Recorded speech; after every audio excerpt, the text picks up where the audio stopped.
नमस्कार दोस्तों। तो आज हम जो करने जा रहे हैं they are Gujarat state level eligibility test previous year questions. So we will do all the questions in one go, right? So be with us. Okay, so let us start first question. It is from GSLET 2018. Question क्या है? The osmotic pressure pi of an ideal solution is given by Van't Hoff equation. Now, say this question is very easy question, but I will explain it in detail so that you will get to know कि अगर ऐसा कोई भी और question आए तो you can easily solve it. सबसे पहली बात कि ये जो इसने वैंट हॉफ इक्वेशन दी है, it is for dilute solutions. पहली कंडीशन क्या है कि सॉल्यूशन क्या होना चाहिए? Dilute. Second condition, solute should be non volatile. तो ये सारे ही नॉन वोलेटाइल सॉल्यूट्स हैं, एप्लीकेबल होगी इसके लिए. और तीसरी जो कंडीशन होती है that is it should be non electrolyte. Non electrolyte, or we can say it neither associate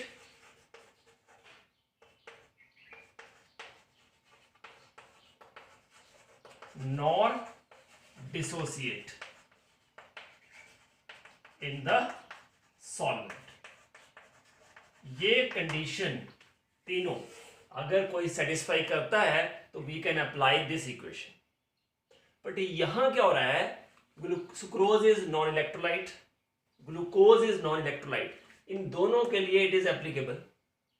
but अगर आप कैल्शियम नाइट्रेट और लिथियम फ्लोराइड की बात करोगे दे आर इलेक्ट्रोलाइट्स, क्योंकि कैल्शियम नाइट्रेट जो है दैट इज CaNO3 ट्वाइस. तो ये अगर सोल्यूशन में जाएगा तो कैल्शियम अलग हो जाएगा और नाइट्रेट अलग. ठीक है. वैसे ही lithium fluoride to some extent ये भी डिसोसिएट हो जाएगा, लिथियम और फ्लोराइड बनेगा. But sucrose remains as such, glucose remains as such. तो अगर ऐसे कंपैरिजन करना हो, ऐसे कोई कंपाउंड्स हो, तो उनके लिए जो इक्वेशन है दैट चेंज इनटू, देखो पाई क्या हो जाएगा? N/V RT. ये इक्वेशन बन गई. बट क्योंकि इसमें इलेक्ट्रोलाइट्स भी हैं तो इक्वेशन जो है that becomes pi equal to I into N/V RT. I जो है ना दैट डिसाइड्स. I क्या होता है? It is वैंट half factor. और डिसोसिएशन अगर होती है तो I ग्रेटर देन 1 होता है. डिसोसिएशन के लिए I इज ग्रेटर देन 1. और अगर एसोसिएशन होती है, अगर दो सॉल्यूशन, दो सॉल्यूट जो है आपस में एसोसिएट हो जाते हैं तो I क्या हो जाता है? Less than 1. तो उसका डिटेल में मैं आपको दे दूंगा. डिटेल की ये वाला वीडियो देख लो तो आपको ये पूरा टॉपिक ही क्लियर हो जाएगा वैंट हॉफ फैक्टर का. वो मैं लिंक दे दूंगा. ठीक है. अब यहां से अगर आप देखोगे तो इसके लिए I क्या आएगा? 1. नॉन इलेक्ट्रोलाइट्स के लिए I इज 1. ठीक है. बट लिथियम फ्लोराइड के लिए I कितना हो जाएगा? 2. क्योंकि यहां पे कहीं भी मेंशन नहीं है कि कितने परसेंट, तो हम सीधा मान लेंगे I equal to N. N means कितने आयन देता है. तो लिथियम फ्लोराइड कितने आयन देगा? 2. कैल्शियम नाइट्रेट कितने आयन देगा? 3. तो इसके लिए I कितना हो जाएगा? 3. बाकी सब कहीं भी कुछ नहीं दिया हुआ, इसका मतलब NVRT सब सेम है, but I is different. So pi is proportional to I. तो I सबसे ज्यादा किसका है? कैल्शियम नाइट्रेट का. इसलिए लार्जेस्ट डेविएशन जो होगी from this law is for calcium nitrate, क्योंकि ये 3 टाइम्स हो जाएगा, ये 1 टाइम रहेगा, इनमें कोई डेविएशन नहीं होगी, ए और डी में there is no deviation, but ये 3 टाइम्स हो जाएगा, ये 2 टाइम्स हो जाएगा, इसलिए सबसे ज्यादा डेविएशन कैल्शियम नाइट्रेट की होगी। Got it? कि आपको इनका आई फैक्टर देखना था, जिसका आई सबसे ज्यादा उसकी डेविएशन सबसे ज्यादा फ्रॉम दिस लॉ, क्योंकि ये लॉ तो बोलता है pi equal to N by V R T, but मैंने क्या बोला, अगर इलेक्ट्रोलाइट्स हैं तो आई फैक्टर इससे मल्टीप्लाई हो जाता है। इफ सल्यूट एसोसिएट्स और dissociate then I factor comes into picture, right? समझ आ गया आपको कैसे करना है? कर लोगे? बाकी डिटेल में समझने के लिए वो वीडियो आप देख लेना, ठीक है? सो ये नोट कर लो, this is from G SLET 2018। अब नेक्स्ट क्वेश्चन करते हैं, राइट? पहले इसको नोट करो। Okay, so these are the questions from 2017 and 2016। तो क्वेश्चन है, in a thermogravimetric analysis of 0.250 gram of calcium hydroxide, the loss in weight was 0.018 gram at 100 to 150 degree Celsius. So calculate the water content in percent in the sample. So ये जो question है क्या है, percentage of water content का है, ठीक है ना? तो परसेंटेज of any substance, चलो percentage of water that is equal to mass of water divided by mass of sample into 100, ये फॉर्मूला होता है परसेंटेज का। अब आपको यहां क्लियर हो रहा है कि थर्मोग्रेविमेट्रिक एनालिसिस है, ठीक है, मतलब के हीट करने से कुछ मास जो है वो कम हो रहा है कैल्शियम हाइड्रोक्साइड का। तो मास कम कैसे होगा? जब उसमें से वाटर रिमूव हो जाएगा। तो वाटर कितना रिमूव हुआ? जितना मास लॉस हुआ। मास लॉस कितना हो रहा है? 0.018। इसका मतलब वाटर का वेट है 0.018 ग्राम और सैंपल का वेट कितना है? 0.250 ग्राम और परसेंटेज निकालनी है तो इंटू 100। तो ये हो गया 18 divided by 250 into 100 means 180 over 25। तो 5 और ये 36 मीन्स इसको वापस करें तो 7.2 आ जाएगा, क्योंकि 7 5 जा 35 और 1 बचा 10, तो 5 2 जा 10, तो 7.2% जो है वो आंसर आएगा। इसका मतलब ए ऑप्शन करेक्ट है और ये क्वेश्चन है जी स्लेट 2017 में पेपर 3 का। ओके, सेकंड क्वेश्चन है 5 मोल्स टॉल्यूइन के और 3 मोल्स बेंजीन, इनको मिक्स किया 1 एटमॉस्फेयर प्रेशर और 25 डिग्री सेल्सियस। सो मोल फ्रैक्शन निकालना है। तो मोल फ्रैक्शन का फॉर्मूला क्या होता है? Mole fraction of any component is equal to number of moles of that component over total number of moles. पढ़ा है ना मोल फ्रैक्शन? तो नंबर ऑफ मोल्स कितने हैं बेंजीन के? 3 और टॉलिन के कितने हैं? 5। तो 3 + 5 मतलब 3/8। दैट मीन्स बिल्कुल आसान क्वेश्चन है, कर लोगे?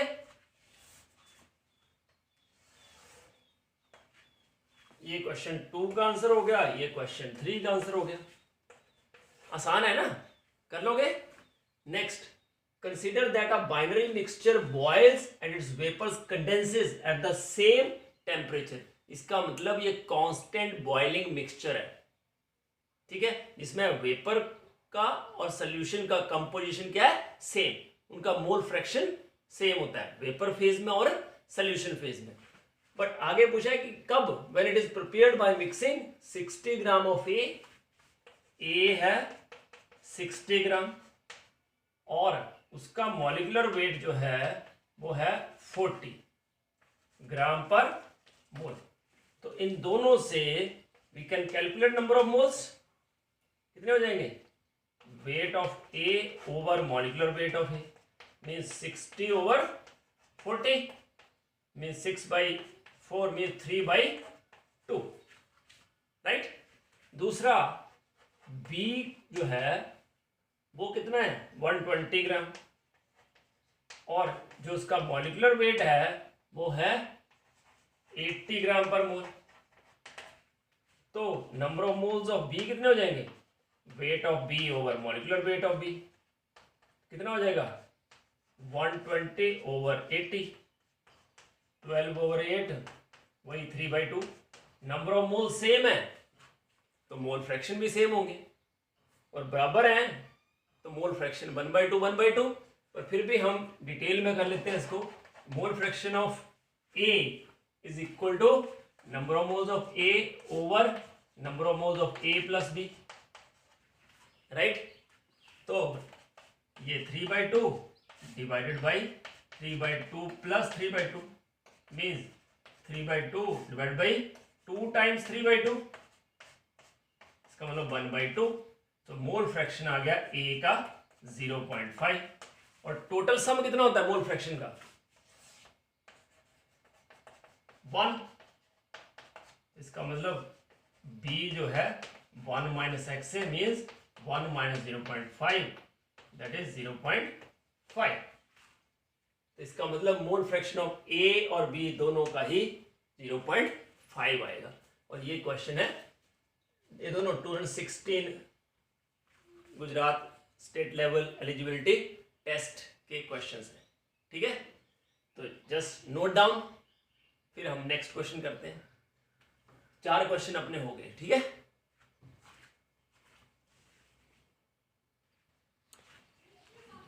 This is a question from GSLET 2014 paper 3। Question है degree of dissociation of a weak electrolyte is given by which of the following. तो आपको पता है कि डिसोसिएशन क्या होती है कि एक से ज्यादा बनना। लेट अस टेक एग्जांपल कि AN इज वीक इलेक्ट्रोलाइट जो कि N पार्टिकल्स देता है, ठीक है। Now initially it is 1 so it is 0।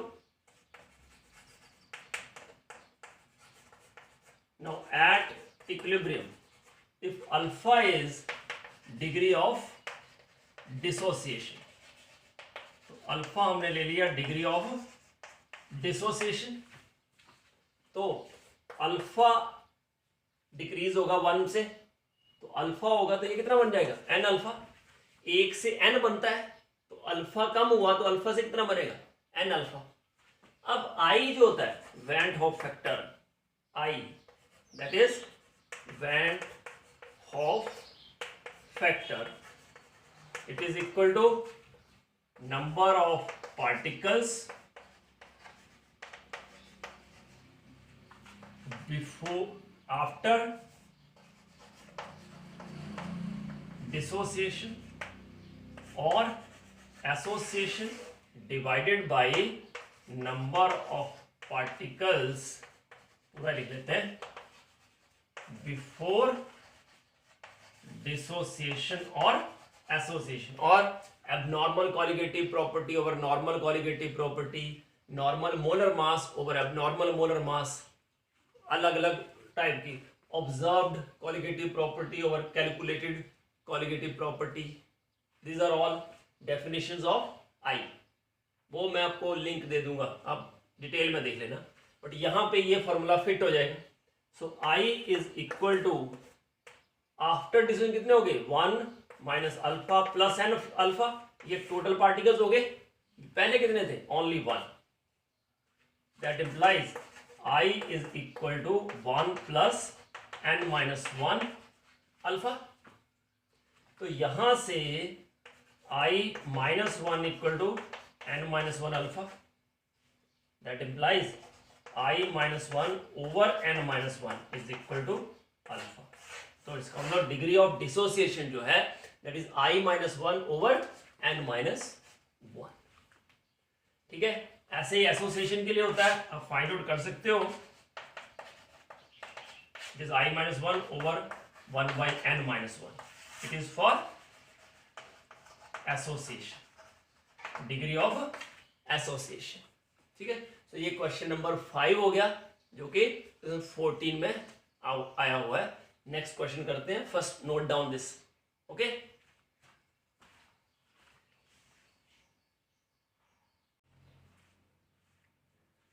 so this is the question from relative lowering of vapor pressure. According to relative lowering of vapor pressure, P naught A minus PS over P naught A is equal to XB. यही find out करना है आपको। XB is equal to P naught A is 0.80, PS 0.60 divided by 0.80. So 0.20 over 0.80 means it is 2/4 means 2/8. 1/4 means 0.25. So 0.25 is the option. Very simple. From relative lowering of vapor pressure, simply आपके पास सीधा formula लग जाएगा कि मोल fraction of B कैसे find out कर लोगे। Next question, egg का shell हमने रिमूव कर दिया क्योंकि कैल्शियम के एग जो है वो कैल्शियम कार्बोनेट का बना होता है। HCl में डिसॉल्व कर देंगे उसको, तो जो उसके अंदर जो लेयर होती है that is actually SPM, semi permeable membrane होती है वो। ठीक है, एग की आउटर शेल के बीनीथ उसके इनसाइड जो लेयर होती है, तो पर्पस क्या है कि SPM एक्सपोज हो जाए, उसके ऊपर का कैल्शियम कार्बोनेट पूरा डिसॉल्व हो जाए। और अब उस एग को हमने किस में डाल दिया, कॉन्सेंट्रेटेड HCl में। ये एग है और इसको हमने डाल दिया कॉन्सेंट्रेटेड सॉल्यूशन ऑफ NaCl। तो कॉन्सेंट्रेटेड सॉल्यूशन में डालोगे तो होगा क्या, आपको पता है बाहर कॉन्सेंट्रेशन हाई है, अंदर क्या है, लो, तो वाटर कम्स आउट, एक्सो ऑस्मोसिस हो जाएगी।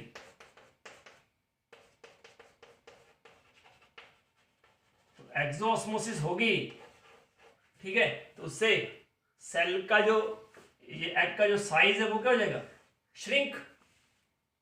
एग का साइज क्या हो जाएगा, shrink.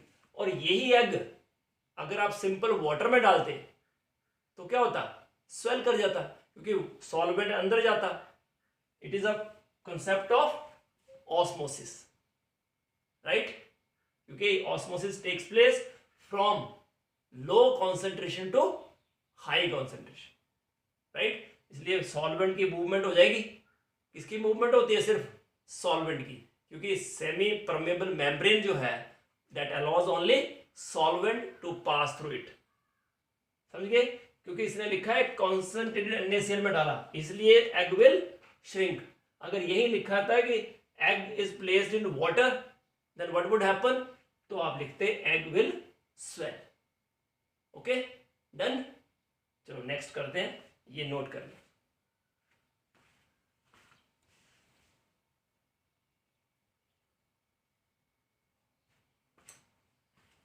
So this is a question from GSLET 2010.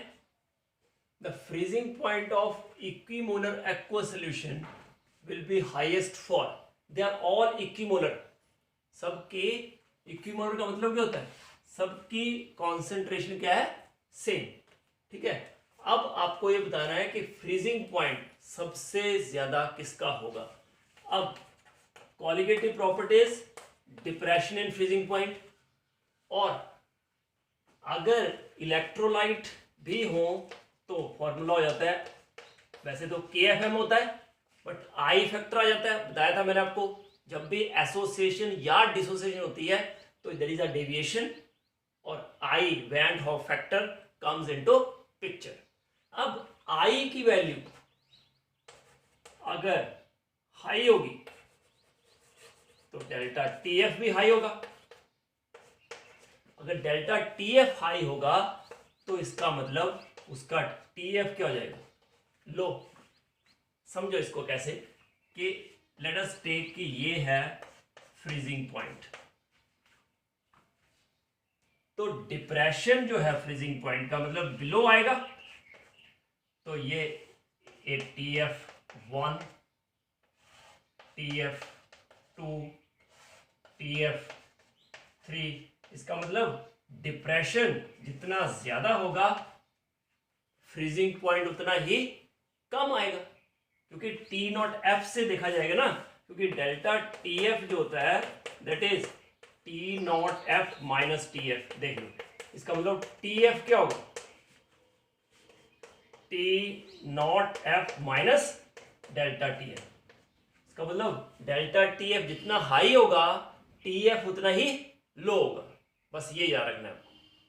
तो डेल्टा TF जो होता है दैट इज प्रोपोर्शनल टू आई ज्यादा होगा तो डेल्टा TF ज्यादा आएगा, डेल्टा TF ज्यादा आएगा तो TF उतना ही कम आएगा। समझ में आ रहा है पॉइंट? तो अब ये ध्यान देखो, इस केस में A के लिए ये है C6H5NH3Cl, ये तो वैसे ही आयनिक है, एनिलीनियम क्लोराइड। आई कितना हो गया 2, बी का कैल्शियम नाइट्रेट पहले भी किया था हमने, कैल्शियम 2 प्लस 2 नाइट्रेट 3 आया, आई कितना हो गया इसके लिए 3। सी जो है वो है लैंथेनम नाइट्रेट, इस केस में क्या हो जाएगा लैंथेनम 3 प्लस 3 नाइट्रेट, मतलब टोटल आई कितना हो गया 4। और जो लास्ट है वो है C6H12O6, ये है नॉन इलेक्ट्रोलाइट। तो non electrolyte means it cannot dissociate, तो आई इसका होएगा 1। तो इसका मतलब आई जो है सबसे कम इसका, तो डेल्टा TF इसका सबसे कम, तो डेल्टा TF इसका सबसे कम तो TF इसका सबसे ज्यादा। 4 सोल्यूशन है ना, जिसका डेल्टा TF ज्यादा होगा इसका मतलब आई ज्यादा होगा, मतलब इसके लिए आई कितना होगा 4, I3, I2, I1। More is the depression, more is I, and lesser is freezing point. हमें किसका चाहिए हाईएस्ट फ्रीजिंग पॉइंट, तो हाईएस्ट किसका होगा जिसका आई मिनिमम होगा, तो आई मिनिमम है ग्लूकोज का। Got it? Depression in freezing point है इसलिए ऐसा हुआ, जिसका डिप्रेशन फ्रीजिंग पॉइंट हाई होगा उसका फ्रीजिंग पॉइंट लो होगा, जिसका डिप्रेशन इन फ्रीजिंग पॉइंट लो होगा उसका फ्रीजिंग पॉइंट हाई होगा। ओके, तो it is from 2010, just note down.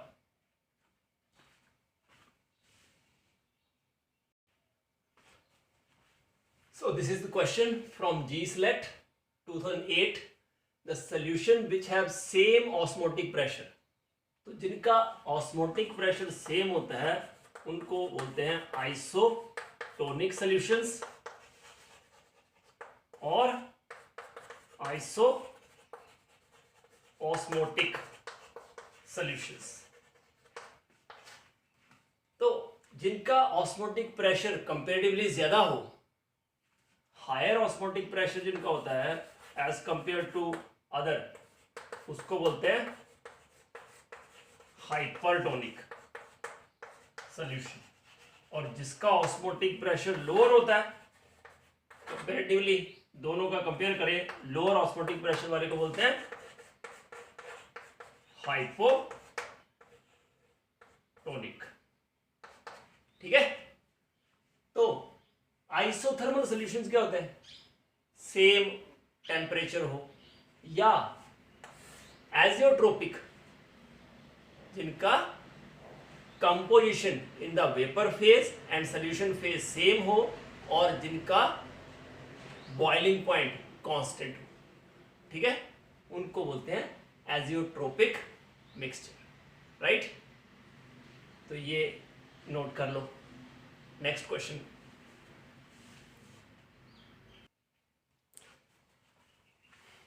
so next question is 0.1 molar solution of glucose and 0.1 molar solution of urea are placed on two sides of semi permeable membrane। अब आपको पता है कि glucose and urea both are non electrolytes. इसका मतलब ये हुआ कि दोनों का, अगर मैं लिखूं pi equal to I C R T, दोनों के लिए आई सेम है, सी 0.1 मोलर, दोनों C is same, are you know it is constant, temperature is not mentioned, इसका मतलब टेम्परेचर भी कांस्टेंट ही होगा, सेम होगा, मींस सब सेम है। इसका मतलब osmotic pressure of urea and glucose are same. Osmotic pressure of glucose is equal to osmotic pressure of urea, means they are isotonic solution। तो अगर सॉल्यूशन का ऑस्मोटिक प्रेशर सेम हो तो osmosis does not take place, क्योंकि जो osmosis है उसमें होता क्या है, मूवमेंट ऑफ सॉल्वेंट, कहां से, from lower concentration to higher concentration. Lower concentration means from hypotonic solution to hypertonic solution. तो दोनों का ऑस्मोटिक प्रेशर डिफरेंट होना चाहिए, then osmosis takes place. Solvent की मूवमेंट तभी होगी, नेट मूवमेंट। इसका मतलब दोनों अगर आइसोटोनिक है तो there is no osmosis, that's why there will be no net flow of solvent across the membrane. Solute तो मूव करता नहीं है, क्योंकि सेमी परमेबल मेम्ब्रेन सल्यूट को तो अलाउ नहीं करती to pass through, only solvent can pass, but solvent की भी मूवमेंट नहीं होगी। दोनों side equal concentration, equal osmotic pressure है, इसलिए। Got it? Just note down, this is the question from GSLET 2006।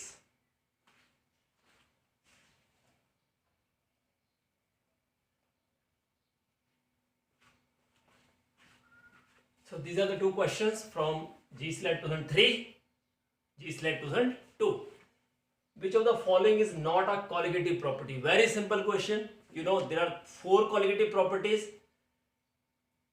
relative lowering of vapor pressure, depression in freezing point, elevation in boiling point, and osmotic pressure. So relative lowering of vapor pressure, elevation in boiling point, depression in freezing point, colligative properties हैं, but entropy is not a colligative property. कौन सी है? osmotic pressure, fourth one। तो ये answer आ गया इसका, पूछा not a colligative property। Next, in a mixture of liquids, if one component shows positive deviation from Raoult's law, so what about the other? तो you know for positive and negative deviation, AB interaction जो है for positive deviation, they are weaker than AA and BB interaction। इसका मतलब जब वो mixing होगी तो जो वेपर प्रेशर है A का भी रॉल्स लॉ से ज्यादा आएगा और B का भी रॉल्स लॉ से ज्यादा आएगा। इसका मतलब A component as well as B component both shows positive deviation from Raoult's law. So first component shows positive deviation, so other component also shows positive deviation. I hope I will help you to solve these previous year questions. अब देखो previous year question करने से क्या फायदा होता है, क्योंकि इसी तरह के questions आपको आएंगे, तो just practice as per these questions। theory पढ़ो, but इनको करने के बाद तो आपको क्या लगेगा, क्योंकि कंसेप्ट आपको क्लियर होता गया, अब आपको पता चल जाएगा कहाँ कहाँ आपको डाउट्स हैं। और अगर आपको कोई और डाउट है तो just right in the comment section. जरूर लाइक करना वीडियो को, बड़ी मेहनत से आपके लिए बनाया गया है, ठीक है। So do like, subscribe and share my channel, बाकियों से शेयर भी करना।